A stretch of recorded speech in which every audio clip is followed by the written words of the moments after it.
Welcome to This Explainer. Today, we're uncovering the ultimate medieval backstab.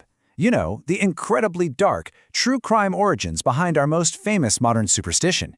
It's a crazy story of immense power, shocking greed, and a betrayal so deep it literally echoed through the centuries. Now, you might be wondering, why do we actually fear Friday the 13th? Well, I promise you, it's not because of a slasher movie franchise or some campfire ghost story that got a little out of hand. The real reason? It's actually rooted in a massive financial debt and a highly synchronized morning of fire and iron that went down on October 13th, 1307. That was the exact day the most powerful order in the medieval world was wiped off the map in a single hour. Section 1. The Bankers of God. Okay, let's dive into this. To really grasp the sheer scale of what happened, we need to understand who the victims of this betrayal, the Knights Templar, actually were. And guys, there is a massive contrast between what they were founded to do and what they actually became. Originally, sure, they were holy warriors, set up to protect pilgrims traveling in the Holy Land. But the reality? They grew into a global economic superpower. I mean, they practically invented modern banking. Their system was wild. A traveler could deposit money in London, get a coded letter, and then safely withdraw those exact funds all the way in Jerusalem. Because of this brilliant system, they became astronomically wealthy. They were essentially an untouchable corporation. They owned castles, massive fleets of ships, and huge tracts of land all across Europe. But here's the real kicker. They were legally immune to the laws of kings. They answered to absolutely no one except the Pope. So if you're a king looking at the Templars, they're basically operating as a completely independent state, right inside your own borders. Enter King Philip IV of France. Now Philip had a, let's call it, very complicated relationship with the Templars. He had actually tried to join the order himself, but they flat out rejected him. Then he tried to force them to merge with another order just so he could gain some control, and yep, they blocked him again. Philip quickly figured out that as long as this untouchable group existed, he was basically just a king on a leash. But here is the absolutely crucial point, and the real motive for everything that comes next. King Philip was a guy perpetually at war, and because of that, he was perpetually broke. He owed his bankers, the Knights Templar, a massive fortune. We're talking a debt so astronomically large that there was literally no way he could ever realistically hope to pay it back. Part 2. The October Surprise. So, what does a broke king do?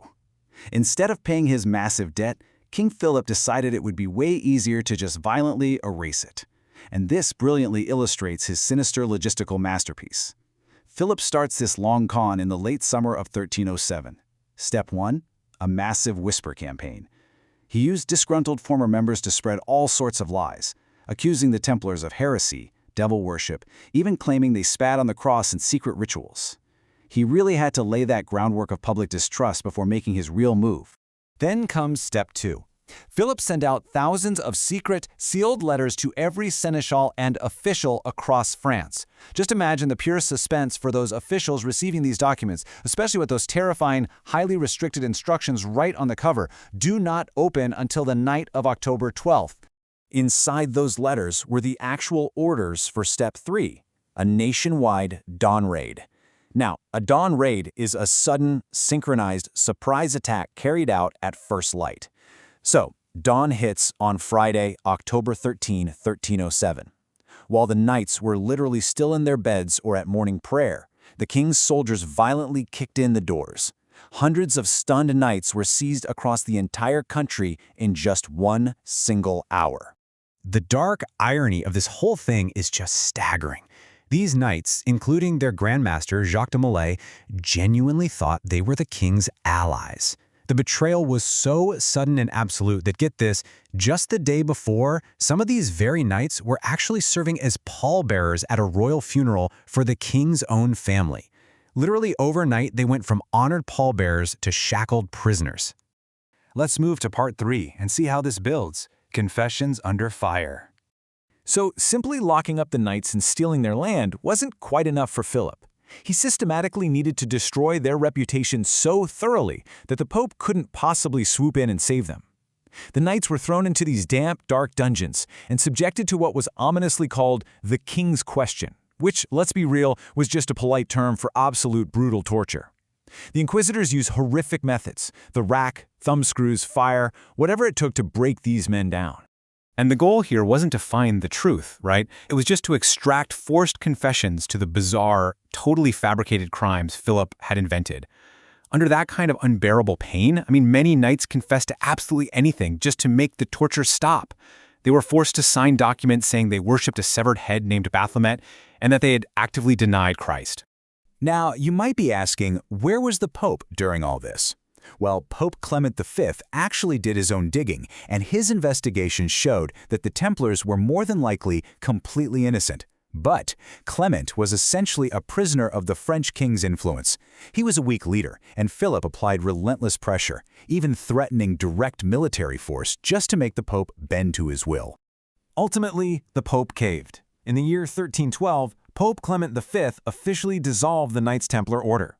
Just like that, with the stroke of a pen, their remaining land was seized, and their vast wealth vanished directly into the king's pockets. Philip had successfully killed his bankers, erased a massive mountain of debt, and kept all the change. Part 4. The Grand Master's Curse. But hey, the story absolutely does not end there. The real dramatic climax happens on a small island in the Seine River in Paris. The date is March 18, 1314. The leaders of the order had been left to rot in dungeons for years, and finally, Grand Master Jacques de Molay was dragged out in front of Notre Dame Cathedral to be burned at the stake. But as the flames rose around him, de Molay did not scream for mercy. He screamed for justice. Legend tells us that right from the middle of the fire, de Molay issued a chilling final curse. Staring out through the flames, he shouted, "God will avenge our death." He then explicitly summoned both King Philip and Pope Clement to meet him before the judgment seat of God within a single year. Now, what's really interesting, and frankly pretty terrifying about this, is the sheer speed of what happens next. The mass arrests happen in October 1307. De Molay burns and screams his curse in March 1314. Well, just 1 month later, in April 1314, Pope Clement V drops dead. And before that very same year is out, King Philip IV, who was only 46 by the way, dies suddenly after a hunting accident. And it gets even eerier. This betrayal definitely enriched a king in the short term, but it seemingly cursed his entire bloodline. Within a single decade of de Molay's death, all 3 of King Philip's sons died as well. This completely unprecedented string of sudden deaths wiped out the House of Capet entirely, ending a mighty dynasty that had ruled France for centuries. So, we really have to ask ourselves, was the sudden, dramatic downfall of these men and the complete collapse of a centuries-old dynasty just a string of wild historical coincidences? Or was it the very real result of a 700-year-old curse? Either way, the bloodshed of October 13, 1307 burned itself into the human psyche forever, giving birth to our most famous modern superstition. And I think it leaves us with a haunting final thought about the true, lasting price of betrayal.